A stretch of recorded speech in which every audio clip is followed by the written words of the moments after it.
of the people, for the people, by the people. এক দরিদ্র কাঠুরের ছেলে, যার হাতে কিছুই ছিল না, ছিল শুধু স্বপ্ন আর আদম্য সাহস। সেই ছেলেটি একদিন হয়ে উঠেছিল আমেরিকার সবচেয়ে মহান নেতা, আব্রাহাম লিঙ্কন। তার গল্প শুধু ইতিহাস নয়, এটি মানবতার, সংগ্রামের আর আশার এক অমর কাহিনী। যার কাছে স্বাধীনতা অর্থ ছিল government of the people, by the people, for the people, shall not perish from the earth. তিনি আর কেউ নন, তিনি হলেন আমেরিকার ১৬তম প্রেসিডেন্ট আব্রাহাম লিঙ্কন। এটাই আব্রাহাম লিঙ্কনের গল্প। তিনিই সেই নেতা যিনি ইউনিয়নকে রক্ষা করেছিলেন এবং দাসপ্রথার অবসান ঘটিয়েছিলেন। আব্রাহাম লিঙ্কন জন্মগ্রহণ করেন ১৮০৯ সালের ১২ই ফেব্রুয়ারি কেন্টাকির হার্ডিং কাউন্টির সীমান্ত অঞ্চলের একটি ছোট্ট এক কক্ষ বিশিষ্ট লগ কেবিনে। তার পিতা টমাস লিঙ্কন ছিলেন এক পরিশ্রমী কিন্তু দরিদ্র কৃষক ও কাঠমিস্ত্রি। তার মা ন্যান্সি হ্যাংস লিঙ্কন ছিলেন কোমল ও দয়ালু হৃদয়ের মানুষ। তিনি ছোটবেলা থেকেই আব্রাহামকে সততা, সহানুভূতি এবং কঠোর পরিশ্রমের মূল্যবোধ শিখিয়েছিলেন। তাদের প্রায় কিছু ছিল না। কেবিনে ছিল না মেঝে, না কাচের জানালা, না কোনো আরামায়েশ। জীবন ছিল প্রতিদিনের টিকে থাকার সংগ্রাম। খাবার আসতো শিকার ও চাষের মাধ্যমে, আর পোশাক তৈরি হতো ঘরে বানানো খসখসে কাপড় দিয়ে। মাত্র ৯ বছর বয়সে আব্রাহামের জীবনে নেমে আসে এক ভয়াবহ দুঃখ, দুর্দশা। তার মা মিল্ক সিকনেস নামে এক ধরনের রোগে মারা যান, যা দুধের মাধ্যমে ছড়ানো এক বিষক্রিয়া। এই ক্ষতি ছোট ছেলেটির হৃদয়ের গভীরে দাগ রেখে যায়। মায়ের মৃত্যুর পর জীবন আরো কঠিন হয়ে ওঠে তার। কিন্তু এই দুঃখের মাঝেও আব্রাহামের ছিল এক অমূল্য সম্পদ। সেটা হলো শেখার প্রতি তার ভালোবাসা, আগ্রহ। আশেপাশে কোনো নিয়মিত স্কুল ছিল না। কখনো কখনো কোনো ভ্রাম্যমাণ শিক্ষক কয়েক সপ্তাহের জন্য এসে ক্লাস নিতেন, আবার চলে যেতেন। সেই সব সংক্ষিপ্ত পাঠ মিলিয়ে লিঙ্কনের মোট আনুষ্ঠানিক পড়াশোনা ছিল ১ বছরেরও কম। দারিদ্র্যের কারণে তাকে অধিকাংশ সময় মাঠে কাজ করতে হতো। কাঠ কাটা, জমি চাষ করা, ঘোড়ার গাড়ি চালানো। তবু লিঙ্কন থেমে থাকেন। তিনি প্রতিবেশীদের কাছ থেকে বই ধার করে রাতের অন্ধকারে আগুনের আলোয় পড়তেন। বাইবেল, ঈশপের গল্প, ইতিহাস ও আইন। কাগজ না থাকলেও কাঠের তক্তায় লিখে অনুশীলন করতেন। ধীরে ধীরে, শব্দে শব্দে তিনি নিজেকে গড়ে তুলেছিলেন। দারিদ্র্য, অশিক্ষার মাঝেও জ্ঞানের ক্ষুধা একদিন তাকে পরিণত করে মহান নেতায়। এরপর তার জীবনে এক আলো আসে। তার বাবা আবার বিয়ে করে, যার নাম ছিল সারা বুশ জনস্টন। তিনি অনেক সহৃদয়বান একজন নারী ছিলেন। সারা তাকে নিজের ছেলের মতো ভালোবাসতেন এবং পড়াশোনায় উৎসাহ দিতেন। তিনি প্রায় বলতেন, আব্রাহাম আলাদা, সে শিখতে চায়। তার উৎসাহে লিঙ্কনের বই পড়ার আগ্রহ আরো বেড়ে যায়। তবে জীবন এখনো কঠিন ছিল। পরিবারটি এক জায়গা থেকে অন্য জায়গায় চলে যায়।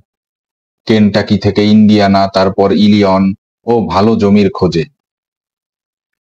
যেখানেই গেছেন আব্রাহাম অক্লান্ত পরিশ্রম করেছেন।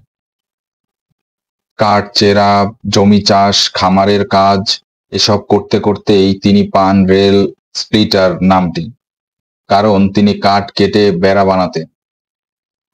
১৯ বছর বয়সে প্রথমবার তিনি দূর যাত্রায় বের হন। মিসিসিপি নদীর ধারে পণ্যবাহী ভেলায় করে নিউ অরলিন্স পর্যন্ত। সেখানে তিনি প্রথম দেখেন এক বিভীষিকাময় দৃশ্য।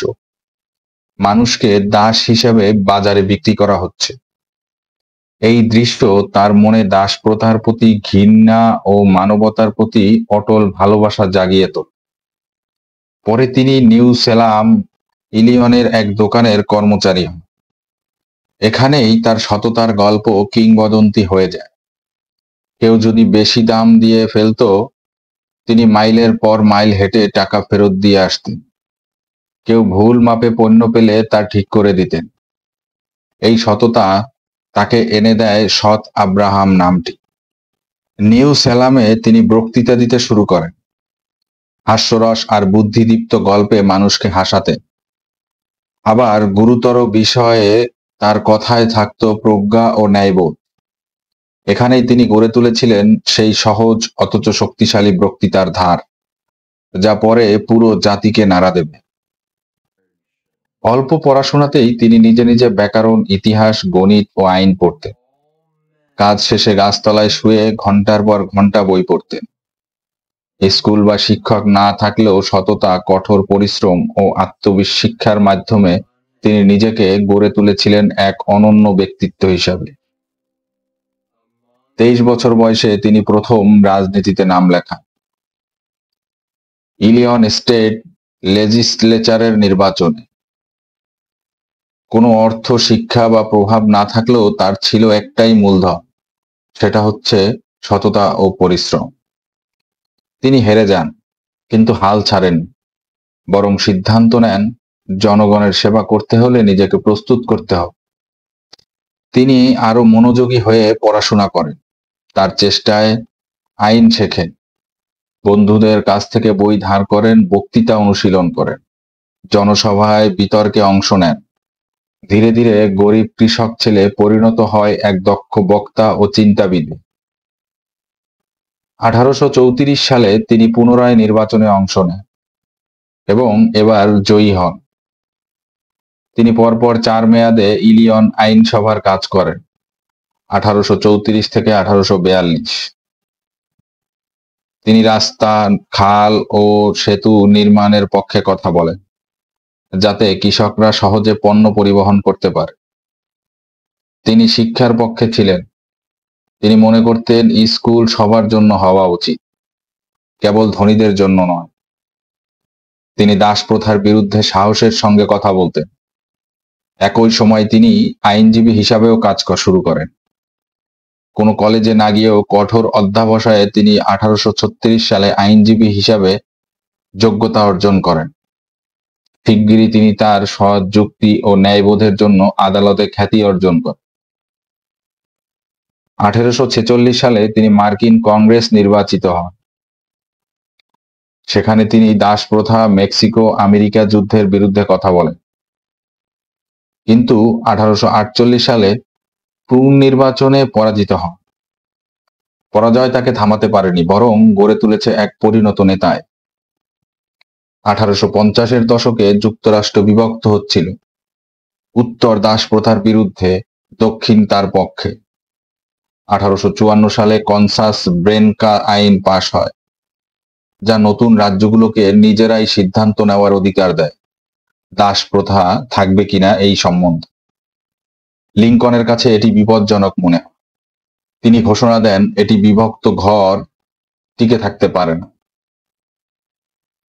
1858 সালে তিনি সিনেট নির্বাচনে স্টিফেন এ ডগলাসের বিরুদ্ধে লড়েন। তাদের বিতর্ক, লিঙ্কন ডগলাস ডিবেট, আমেরিকার ইতিহাসে কিংবদন্তি হয়ে আছে। যদিও তিনি নির্বাচনে হেরে যান, তবে তার যুক্তি ও নৈতিক সাহস তাকে জাতীয় খ্যাতি এনে দেয়। 1860 সালে রিপাবলিকান পার্টি তাকে প্রেসিডেন্ট প্রার্থী করেন। তার নীতি ছিল দাসপ্রথা যেখানে আছে তাৎক্ষণিকভাবে সেখানে কোনো কিছু তিনি করবেন, তবে নতুন রাজ্যে তা ছড়াতে দেবেন না। নির্বাচনে তিনি জয়ী হন এবং যুক্তরাষ্ট্রের 16তম প্রেসিডেন্ট। কিন্তু দক্ষিণের রাজ্যগুলো তার জয় মেনে নেয়নি। তারা ইউনিয়ন থেকে আলাদা হয়ে কনফেডারেট স্টেট অফ আমেরিকা গঠন করে।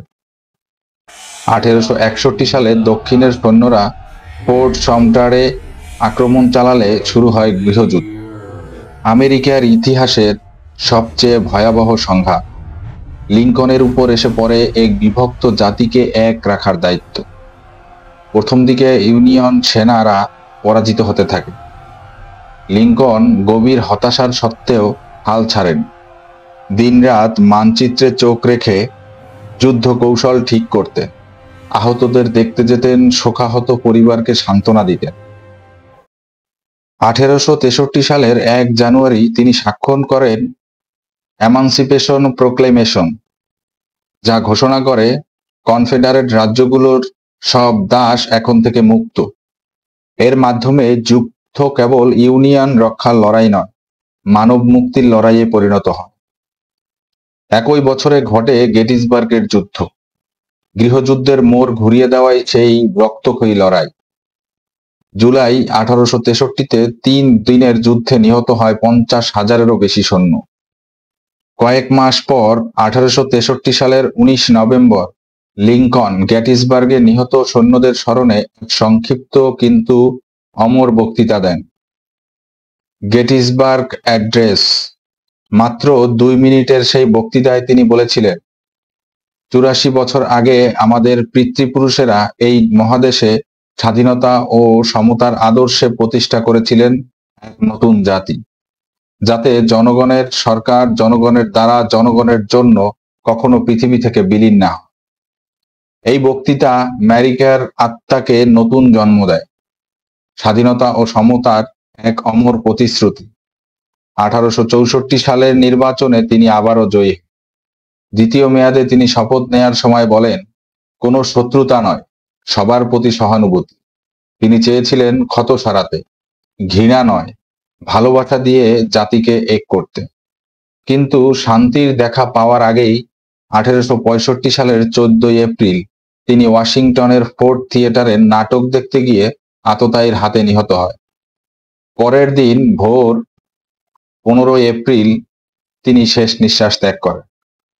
আব্রাহাম লিঙ্কনের মৃত্যুতে গোটা জাতি কেঁদেছিল।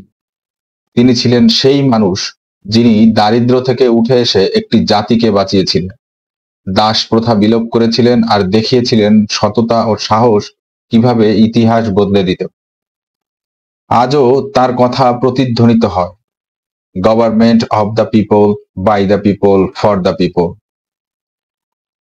আব্রাহাম লিঙ্কন রয়ে গেছেন স্বাধীনতা, সমতা ও আশার এক অমর প্রতীক হিসাবে। Where stories reveal truth. Mamun explains.